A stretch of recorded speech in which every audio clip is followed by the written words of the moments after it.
السلام عليكم ورحمة الله وبركاته. بسم الله الرحمن الرحيم. الحمد لله رب العالمين. صلى الله وسلم وبارك على نبينا محمد وعلى آله وأصحابه ومن تبعهم بإحسان إلى يوم الدين. أما بعد. In the previous lesson we looked at Surah An-Naba, Amma yatasa'alun. And we have these classes inshallah ta'ala continuing for the next 3 weeks. And in 3 weeks it's difficult to get through every single surah in Juz' Amma because that requires a little bit more time. And after 3 weeks inshallah ta'ala we will move on to something else because there will be another program here at the masjid inshallah in tafsir by one of the shuyukh who is going to be delivering a regular program bi'idhnillah ta'ala, by the will of Allah ta'ala, if everything falls through. And so we will go through for the next 3 weeks inshallah ta'ala some selected surah from Juz' Amma, sticking to Juz' Amma, and have a look at some of the main meanings. So we said previously in the last lesson, we said that Juz' Amma is such an important portion of the Quran, or a section of the Quran, because these are the chapters that most people memorize. Most people who memorize some of the Quran memorize from Juz' Amma. And usually when people start memorizing the Quran, they start memorizing from Juz' Amma. And so for us to at least be aware of some of the meanings of what we're reciting in Salah and what we're hearing the Imam recite and the surah that we memorize, that's important. That's really important. Because then it gives the Quran the meaning that it's supposed to have. As opposed to it just merely being a spiritual blessing thing or a customary thing that we maybe hang up on walls and maybe place on high shelves and so on, which is khair wa barakah as well, but that's not the objective of that's not the main objective of the Quran. Right. We said, when we were looking at Surah Al-Hujurat a couple of weeks ago, we said that there is a portion in the Quran called Al-Mufassal, which starts from Al-Hujurat down to Surah Al-Nas. And that portion is split up into 3 as well. Tiwal Al-Mufassal, the lengthier surah of Al-Mufassal, which is from Al-Hujurat to Amma or Al-Mursalat. And then Awsat Al-Mufassal, the moderate surah of Al-Mufassal, which goes from Amma to Wal-Layli Idha Yaghsha. And then from Surah Al-Duha to Surah Al-Nas are what are known as Qisar Al-Mufassal. These are the shorter surah of the Quran. And the first of those is Surah Al-Duha. There was a period of time at which the Prophet ﷺ was injured and revelation had been paused for a while. Revelation paused for a while. So this was a bit heavy on the heart of the Prophet ﷺ. And it was quite visible. People saw that the Prophet ﷺ found this difficult. So some of the people of Quraysh said to him, "Oh Muhammad, it looks like your shaitan has left you. Looks like your shaitan, he's left you, he doesn't come to you anymore." And others said, "It looks like your God has left you. Looks like your God has left you." And they're referring to the angel, of course, who comes to him. They said shaitan. And others said, "It looks like your God has left you, he's deserted you. What's happening? You're no longer having a revelation come to you. You're no longer being spoken to." So then Allah subhanahu wa ta'ala revealed these verses. قَالَ وَالضُّحَى وَاللَّيْلِ إِذَا سَجَى. And there are 3 letters known as huruf al-qasam. 3 letters in the Arabic language that are used to indicate that an oath is being taken. Allah is swearing by something. Anyone have an idea what these 3 letters are? Al-Waw. وَالضُّحَى وَاللَّيْلِ إِذَا سَجَى وَالشَّمْسِ وَضُحَاهَا. Okay, what else? The second one is ba. Any examples? Naam. You could say billahi, by Allah Ta'ala. Okay, wa. As we say wallahi, the first one is waw. Commonly as we say wallahi, by Allah. Taking an oath by Allah Subhanahu wa Ta'ala, swearing by Allah Ta'ala. The second one is ba. Person can say billahi. As people commonly say billahi alayka, by Allah. Okay, any examples from the Quran?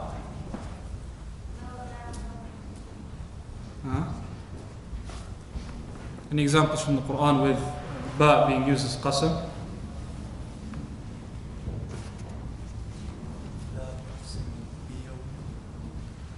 لا أقسم بيوم القيامة.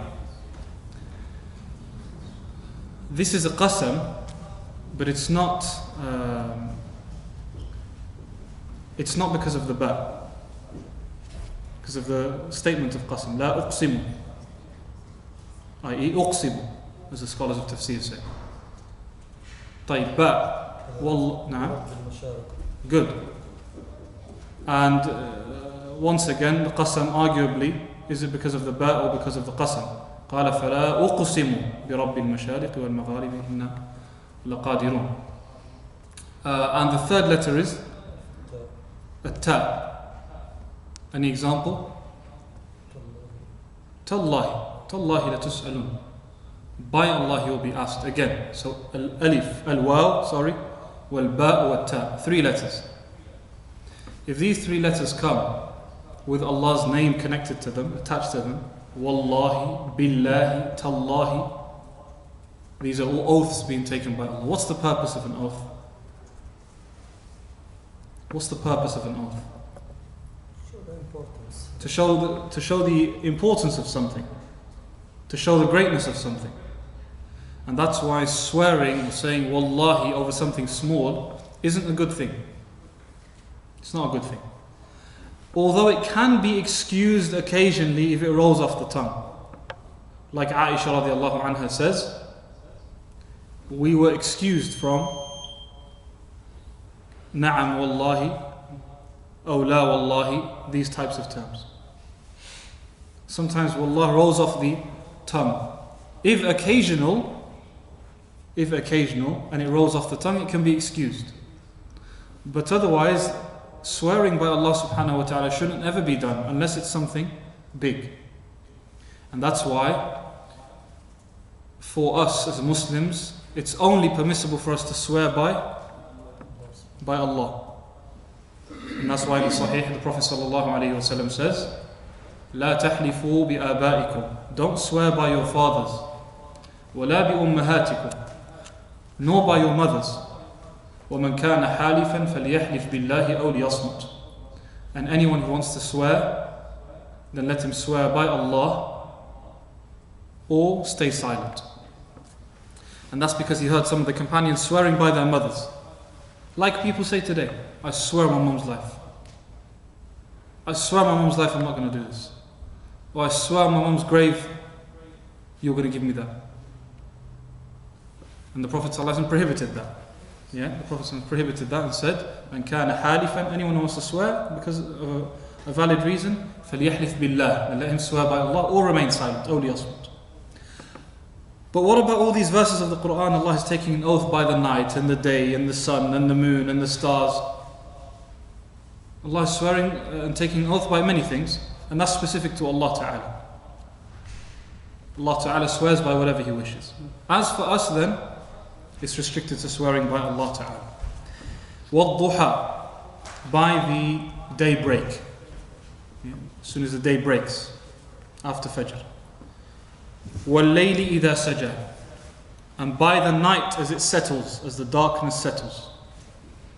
مَا وَدَّعَكَ رَبُّكَ وَمَا قَلَى, your Lord hasn't deserted you. Your Lord has not left you, as they claim. مَا وَدَّعَكَ رَبُّكَ, and al-wada' is bidding farewell. Wada' is bidding farewell. So Allah Ta'ala is saying, your Lord hasn't left you alone or said goodbye to you. وَمَا قَلَى, nor does He dislike you. Because that's what some of them used to say. They said, your Lord no longer likes you, or your Lord hates you, and your Lord has deserted you. So Allah Ta'ala revealed these and said, مَا وَدَّعَكَ رَبُّكَ وَمَا قَلَى. And then Allah Ta'ala said, وَلَلْآخِرَةُ خَيْرٌ لَكَ مِنَ الْأُولَى. And know that the next life is better for you than this one, than the dunya. So even if you are injured during battle, or hurt, or even if you are challenged and facing struggles in this life, that doesn't mean that your Lord has left you. Because what matters is the next life. وَلَلْآخِرَةُ خَيْرٌ لَكَ مِنَ الْأُولَى. And that's why success in this life is not the sign of success in the next life. Success in this life isn't a sign of success in the next life. And that's why Allah Ta'ala gives the dunya to anyone. Whoever He wishes. Gives the dunya to the righteous person, to the corrupt person, the one who is a tyrant, the one who's corrupt, the one who is evil. He might be rich, he might be wealthy, he might be famous, he might be successful in a certain field, as people may see him. But that's not the calculator for knowing who's successful in the akhirah. And that's why Allah Ta'ala spoke about Qarun in Surah Al-Qasas. And he had huge amounts of wealth and gold and material. But then Allah Ta'ala told us that he was ruined in this life and unsuccessful in the next life. And then Allah Ta'ala said, تِلْكَ الدَّارُ الْآخِرَةِ. That dwelling of the akhirah, نَجْعَلُهَا لِلَّذِينَ لَا يُرِيدُونَ عُلُوًّا فِي الْأَرْضِ. We make it for those who don't want to be boastful on this earth, don't want to raise themselves. So being raised in this life doesn't mean being raised in the next life. And that's why when the Prophet ﷺ was jokingly with one of the slaves, he went up from behind him and said jokingly, who wants to buy this slave? Who wants to buy this slave? And he was only being light-hearted with the man. So when the man found out it was the Prophet ﷺ, he said to him, "O Messenger of Allah, who's going to buy a worthless, useless slave like me? And if you try to sell me, you'll find that I'm cheap. No one's going to pay anything special for me." قَالَ وَلَكِنَّكَ عِنْدَ اللَّهِ غَالٍ. He said, but with Allah you are expensive and special. And so someone who saw himself as worthless and useless in this life and in the eyes of people, okay, that's fine. In the next life we see who is successful and who's raised by Allah Ta'ala. And that's the challenge, and that's the real challenge. وَلَلْآخِرَةُ خَيْرٌ لَكَ مِنَ الْأُولَى. Then Allah Ta'ala says, وَلَسَوْفَ يُعْطِيكَ رَبُّكَ فَتَرْضَى. And Allah will continue to give you until you're pleased. Until you're pleased. And this is applicable to both this life and the next life. وَلَسَوْفَ يُعْطِيكَ رَبُّكَ فَتَرْضَى. And your Lord will give you till you are pleased. He will give you in the akhirah until you're pleased. And this is why, and we briefly touched on this last week. We said, what's the biggest reward in the akhirah? The biggest reward in the akhirah, generally speaking, as well as other details, the biggest reward of the akhirah is what? Is Allah pleasing us. We're pleased. We're content. Is there any point in having something that's valuable but we're not content? There's no point in that. Someone might say, what's the greatest reward of this life? An amazing house, okay. An amazing car, diamonds, this, whatever. Alright, brilliant. And the person is stressed out or depressed and not pleased. Any good? No good. And I was reading up yesterday about a famous musician who's originally Swedish. And he was a young man in his 20s. Young man in his 20s, and his music was making the rounds, and he's got billions of views and so on. And he decided to commit suicide in his 20s. This year, it happened this year, a few months ago. When his family were spoken to about was anything wrong with your son, and what was it? they said that he was just confused about his purpose in life. They said he was a very thinking person, someone who thought to himself, someone who wanted to find meaning in his life and couldn't find it.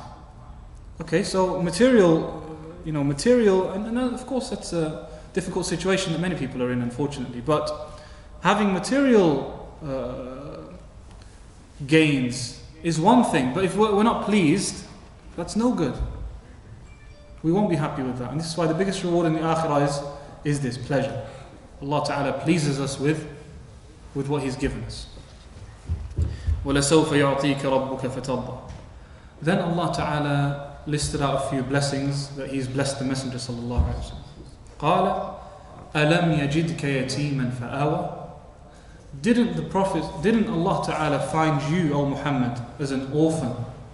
The Prophet sallallahu alaihi wasallam was an orphan because his father, the Prophet sallallahu alaihi wasallam's father, passed away. When did he pass away? Yeah, before the Prophet ﷺ was even born. Before the Prophet ﷺ was even born. Okay, a few months before he was born, very shortly before he was born, his father passed away. And then his mother passed away when he was aged? 6. Good. When he was aged 6.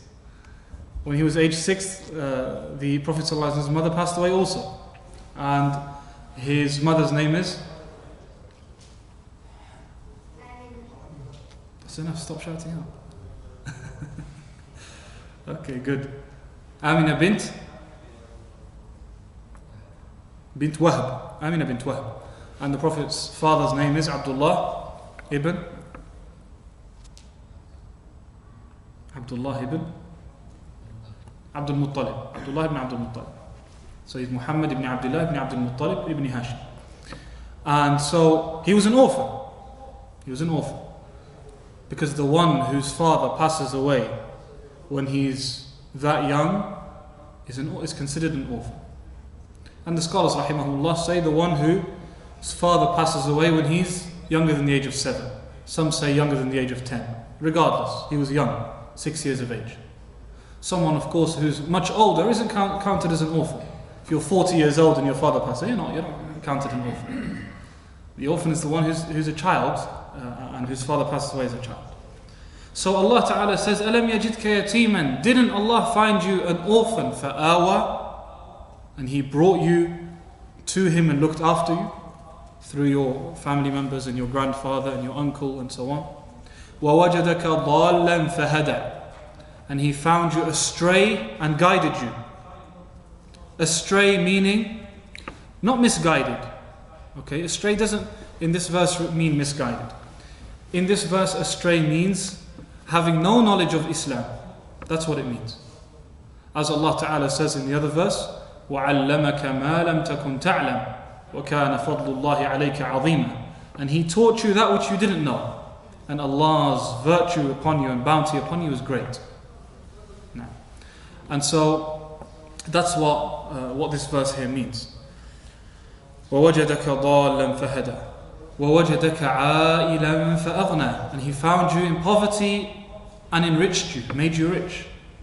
Then Allah Ta'ala said, فَأَمَّا الْيَتِيمَ فَلَا تَقْهَرْ. So, since Allah has blessed you with these blessings, then when it comes to the orphan, then don't be hurtful with the orphan. Don't be harsh, don't be rough with the orphan. وَأَمَّا السَّائِلَ فَلَا تَنْهَرْ. And as for the questioner, the one who asks, or the one who begs or requests, then don't be rash with your words to them. Don't rebuke them. Who is the one who asks? The one who asks for, some scholars of tafsir said, the one who asks anything, asks for knowledge or asks for an answer, asks you a question. Or the one who asks for wealth, money. He needs money and asks. فَلَا تَنْهَرْ. He said, don't respond to them in difficult words. And whenever, unfortunately, we, of course, face many people on the streets now asking for money and begging money. And nonetheless, may Allah Ta'ala make things easy for all those who are in need.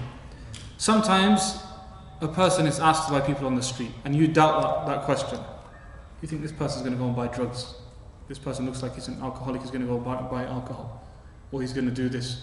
Or you see the same person. See the same person for 5 years, 6 years, 10 years. 10 years he's on Lady Poor Road asking, the same person. And asking for the same amount. And he's got the same asking technique. Brother, I just need 50p for the bus. The exact same technique. And so you start to get irritated. You think that for 6 years you can't be in need for the bus. And so instead of simply saying, I haven't got anything, and that's true, sometimes maybe you have a reasonable enough reason to believe that this person's messing about. At times you can tell, even though of course, as you know, it's not always easy to tell, and sometimes it's a difficult judgment. But even if we are quite sure that this person is not doing anything about themselves and simply going around and begging, even then we should remember this verse. وَأَمَّا السَّائِلَ فَلَا تَنْهَرْ. As for the one who asks and who says that he's in need, then don't use rash terms. I don't have money, I don't have anything, sorry. Or you're not willing to give that person, I don't have anything, sorry. And enough, that's more than enough. It doesn't require a lecture. You've been here for 10 years, what are you doing with your life? And go and sort yourself out and go and find some work. You're always claiming to catch the bus, you're not telling the truth. There's not necessarily a need for that. There's not necessarily a need for that. وَأَمَّا السَّائِلَ فَلَا تَنْهَرْ وَأَمَّا بِنِعْمَةِ رَبِّكَ فَحَدِّثْ. And as for the ni'mah of your Lord, then speak about it. Speak about Allah's blessing upon you. And this is, as the scholars say, this can be a difficult line to draw between showing off and between mentioning Allah's blessings. Sometimes a person is blessed with something, and so they speak about that blessing, and that's fine. And that blessing could be a blessing of knowledge, it could be a blessing of wealth, it could be a blessing of work, it could be a blessing of children, whatever it is. Speaking with that blessing is fine, out of gratitude. Out of gratitude, not out of boastfulness, of course. Then Allah Ta'ala continues mentioning the blessings upon the Prophet Sallallahu Alaihi Wasallam in the following surah, Surah Al-Sharh. قَالَ أَلَمْ نَشْرَحْ لَكَ صَدْرَكَ. Haven't we expanded for you your chest? And expanding the chest has a physical meaning and a spiritual one as well. And the Prophet ﷺ, when he was young, had his heart or his chest opened up and his heart physically cleaned. And his heart physically cleaned. And that was a physical cleaning, which was what's the word I'm thinking of? Or which is manifested in the spiritual purity. And we find this a lot in the Sharia. We purify ourselves before Salah by making wudu. Is that physical purity? Physical, yeah, it's a physical purity. But it's there to symbolize, at least to an extent, to symbolize the spiritual purity that we need to be in. It's there to symbolize the spiritual purity that we need to be in. Similarly, Friday ghusl, or ghusl in general, it's a physical purity. It's a physical thing, but it's there to symbolize a spiritual. A spiritual meaning is there to be symbolized, and that's the more important. And that's why the Prophet ﷺ's chest was wide, meaning he accepted people and he was patient with people. And we saw how in Surah Al-Hujurat people would speak to him disrespectfully. Oh Muhammad, oh so and so, what does your God say about this? What does your God say about... And the Prophet ﷺ accepts people. And the Prophet ﷺ was mocked and attacked and criticized and rebuked and assaulted and threatened and so on. But the Prophet ﷺ's chest was open. He accepted people.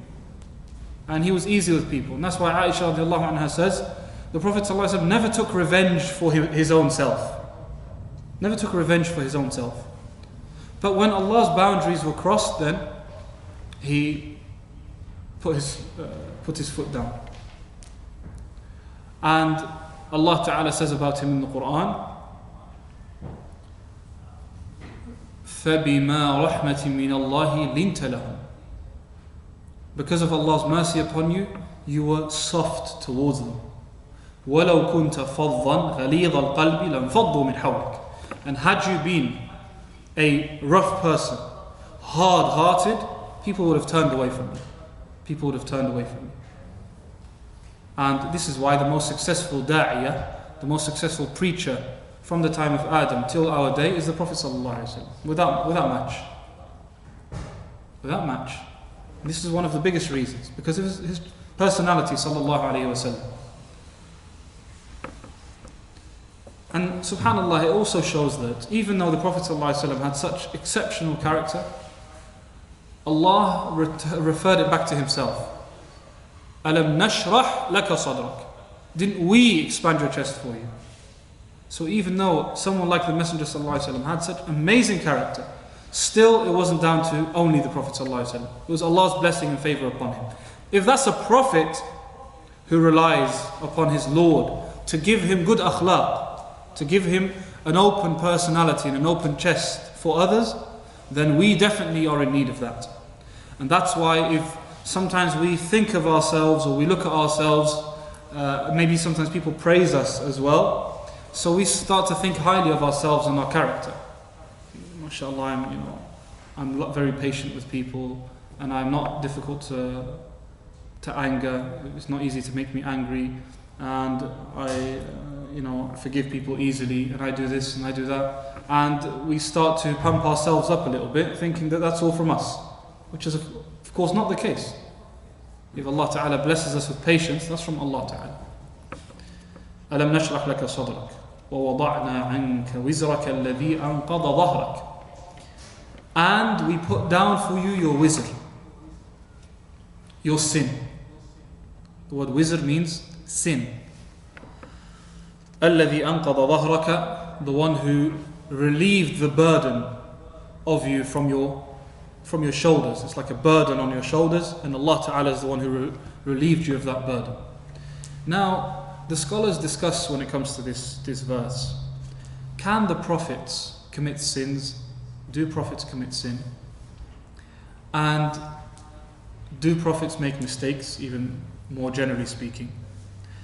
And what should be known is that prophets have a human side to them, and prophets have a prophetic side to them. Just as any human being, all prophets live as human beings. They eat and drink and have families and so on, and get upset and feel emotions and so on and so forth. And in this element, they act in their human capacity. And that's why the Prophet ﷺ said to the companions, Ya ayyuhan nas, innakum takhtasimuna ilay. O people, you come to me in dispute. You're arguing with each other, and you come to settle your argument with me. فَلَعَلَّ أَن يَكُونَ بَعْضُكُمْ أَلْحَنَ فِي حُجَّتِهِ مِنْ بَعْضٍ. Some of you may be more eloquent in your argument than others. So the Prophet ﷺ is saying to the companions, you come and argue, and you come to me to try and solve your problem or your dispute. One of you might be more convincing with his argument. One of you might be more convincing, more able to put their arguments forward. So I judge in his favor. I may judge in the favor of that person who sounds more convincing. So he said, so anyone who takes anything from the right of his brother, then know that I'm giving him a piece from the hellfire. If I judge in your favor, and you know you don't deserve it, then I'm giving you a portion of the hellfire. فَلْيَسْتَقِلَّ أَوْ لِيَسْتَكْثِرْ. Then take as much of it as you want, or refrain. So the Prophet ﷺ here tells us that when it comes to human judgment, it doesn't mean it's revelation. He's judging as a human. He's judging as a human. But is that a sin? To judge incorrectly, is it sinful? No, it's not sinful. It's not sinful. And also, if a person makes ijtihad, does something which they believe is right, but it turns out to be incorrect, is that sinful? No, it's not sinful again. So when the Prophet ﷺ freed some captives during war, Allah Ta'ala revealed and said, Afallahu ank. May Allah overlook your error. May Allah overlook your mistake. Lima adhinta lahu. Why did you give permission to them to leave, to be forgiven? Lima adhinta lahu. Hatta yatabayyana laka alladhina sadaqu wa حتى يتبين لك الذين صدقوا وتعلم الكاذبين, so that you may know those who are truthful and those who are lying. And also Allah Ta'ala says to the Prophet ﷺ, يا أيها النبي لما تحرم ما أحل الله لك تبتغي مرضات أزواجك. O Messenger, why did you make something haram which Allah has made halal for you? Even though the Prophet ﷺ did so out of ijtihad and out of a punishment. He didn't say this is haram, and even though Allah has made it halal. If someone said something is haram even though Allah has made it halal, then that's of course sinful. It's a major sin. But the Prophet ﷺ didn't do that. So again, that doesn't constitute a sin. And so that's why it is, according to many scholars, and I definitely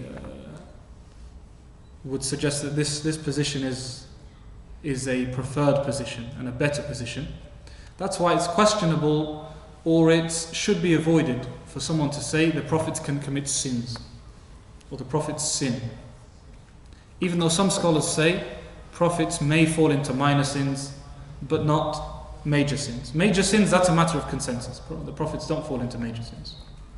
And some people say that prophets might fall into minor sins. But unless you can prove something clear-cut, then a person of course has to stay silent about that and refrain. And unless someone can prove that the Prophet Muhammad ﷺ has fallen into sin, then such a statement being used like that should be refrained from. Especially in the ears of people and general gatherings and things like that.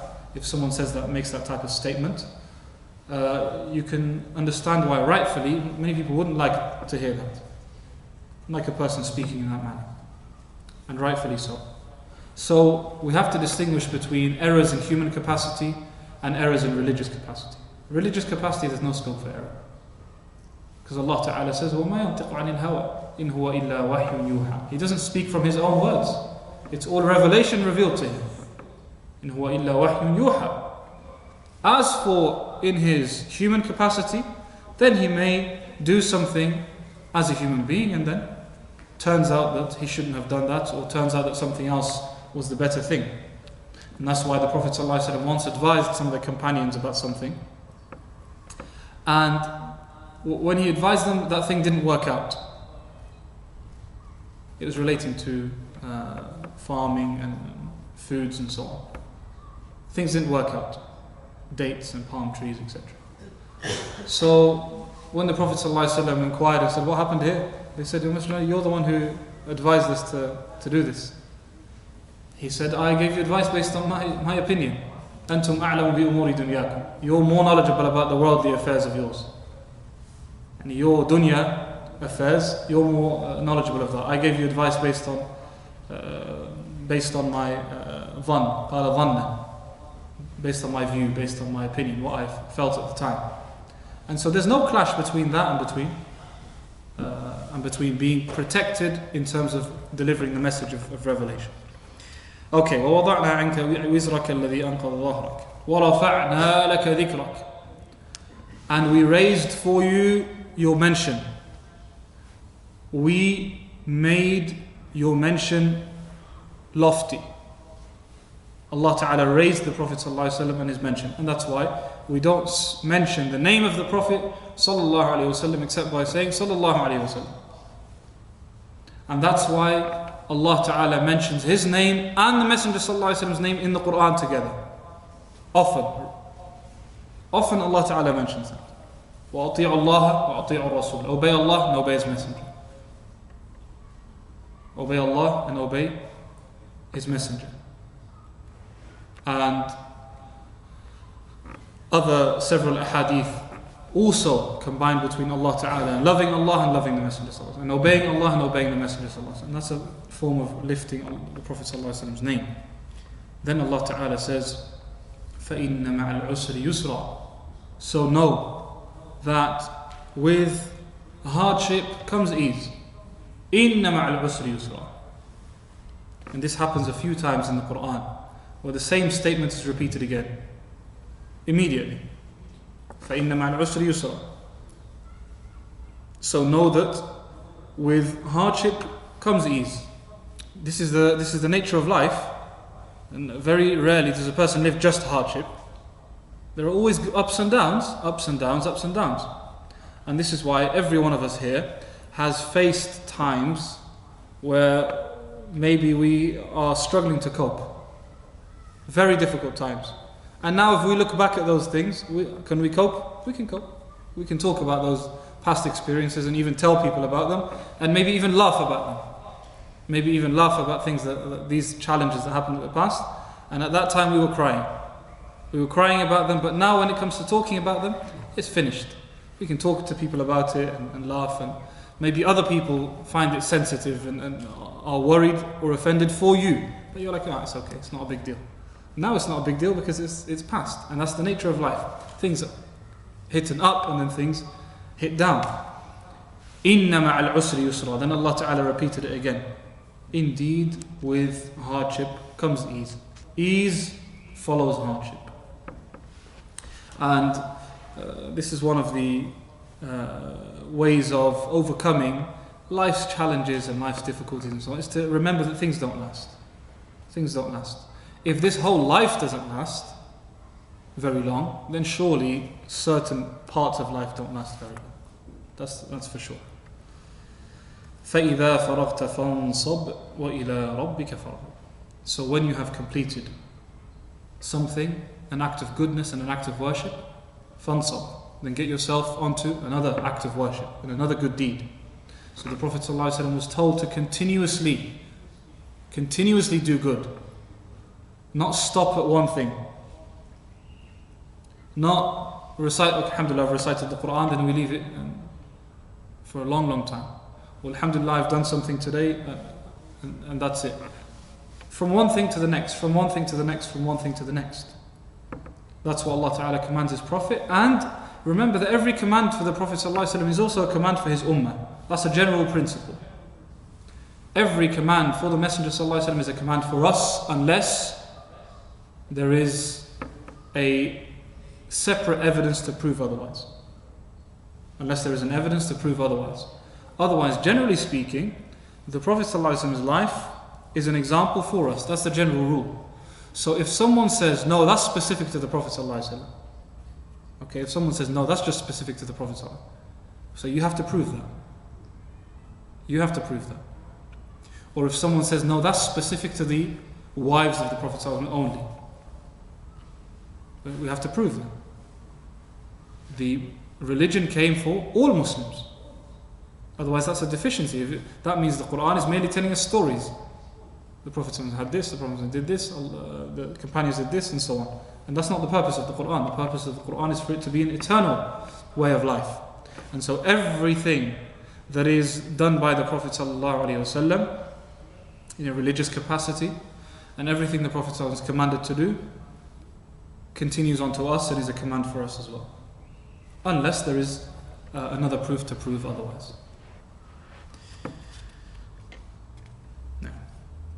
And this is similar to the other verse that Allah subhanahu wa ta'ala, in which He says, وَاعْبُدْ رَبَّكَ حَتَّى يَأْتِيَكَ الْيَقِينَ, and worship your Lord until yaqeen comes to you. What's yaqeen? Death. And certainty is death in this case. Certainty is death. Yes, yaqeen linguistically means certainty. And in this verse, it's referring to that thing that we are all certain about, i.e. death. Not certainty as in iman, as some people interpreted it. Worship your Lord until you reach high level of yaqeen. No. The Prophet ﷺ had to worship Allah until he died. Can you reach a higher level of yaqeen than the Prophet ﷺ? Yeah? And some people claim this. I've worshipped Allah so much, and I'm so close to Allah, and I've reached a certain status with Allah that I no longer have to pray. No chance. No way in the world. The Prophet ﷺ prayed until his last breath. If the Prophet ﷺ prayed until his last breath, there's no way that anyone else after him can claim to have reached a level where they can stop. And this is why it is essential to return back to tafsir of the Quran, the meanings of the Quran, to those who understand the Quran. The first person being the Prophet ﷺ, and secondly the Sahaba. Why the Sahaba? The Sahaba, are they prophets? No, they're human beings. Why is the understanding of the Sahaba of the Quran an obligatory reference for us? Why is it something we have to refer back to? It was revealed in their lives. Okay, it was revealed in their lives. The understanding would be a lot better than ours. Why? We saw how the Prophet ﷺ used to live and how he acted. Okay, good. They were in the presence of the Prophet ﷺ, so they had something beginning with C to each verse. They had context. And that's one of the most important things. That's one of the most important things. How many times do you read something about someone else? So and so said this. So and so said this. When you watch the video and you listen to the whole clip from beginning to end, you realize that's not true. That's an unfair, that you've just taken a portion out. You've taken a portion out of the clip and written that out. In the context, that's not what is meant. In the context, that's not what's meant. And it's an unfair judgment to say that.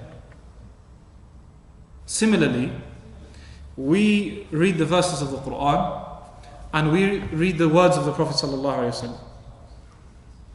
But the one who was alive at the time of revelation, or maybe the one who it was revealed about, it was revealed about the person himself, surely his understanding is going to be greater.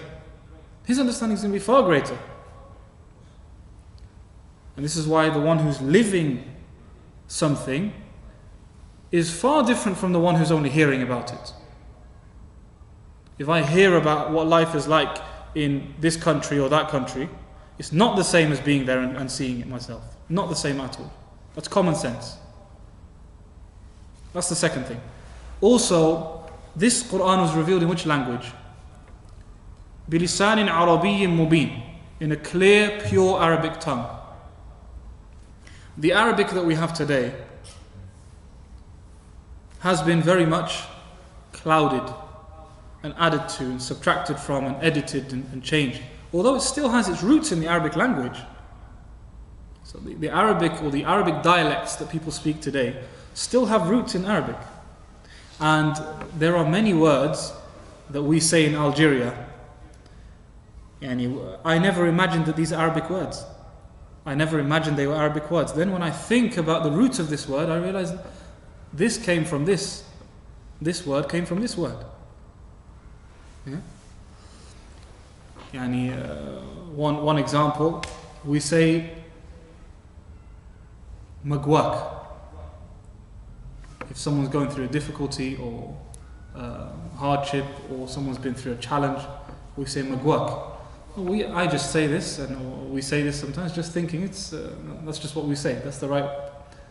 And then I was once in the car and thinking about it, and I realized that the root of this word is ma aqwak. What is it that gives you the strength to go through this? And the Algerians have played around with the words a little bit and come out with their own terms. And there are many examples like that. So the roots are Arabic. The roots are in Arabic, as a general rule. And some words, of course, are taken from other languages. Algerians, for instance, mix a bit of Arabic with French, and they come out with a new solution. A new word, there's a mixture of French, a mixture of Arabic. And so on. But the pure Arabic that the Quran was revealed in, it's the Sahaba that understand it. And this is why, how many authentic tafsirs of the Quran are there from the Prophet ﷺ? Does anyone know? Very small amount. A very small amount. Yani you imagine the Quran is people's way of life. Doesn't it make sense for the Prophet ﷺ to do a tafsir of the Quran, explain the Quran from beginning to end, and explain what these verses mean? But there's actually very little of tafsir of the Quran from the Prophet ﷺ. A lot of it comes from the Sahaba, like Ibn Abbas and Ibn Mas'ud and Ali ibn Abi Talib and others. And that's because the Quran was revealed to be understood. The default rule of the Quran is that it is what? It is understandable. Not that it's misunderstood or too difficult to understand, as some people might make it out to be. Some may make it out to be that this Quran, no one can understand it. Only top scholars can understand it. And even the top scholars, they passed away. All of them have passed away. None of them is alive today. 1,000 years, no one's alive who can understand the Quran. That's a huge exaggeration. That's a huge exaggeration. So the default of the Quran is that it can be understood. And that's why the Sahaba took on the Quran as it came and acted upon it as it came.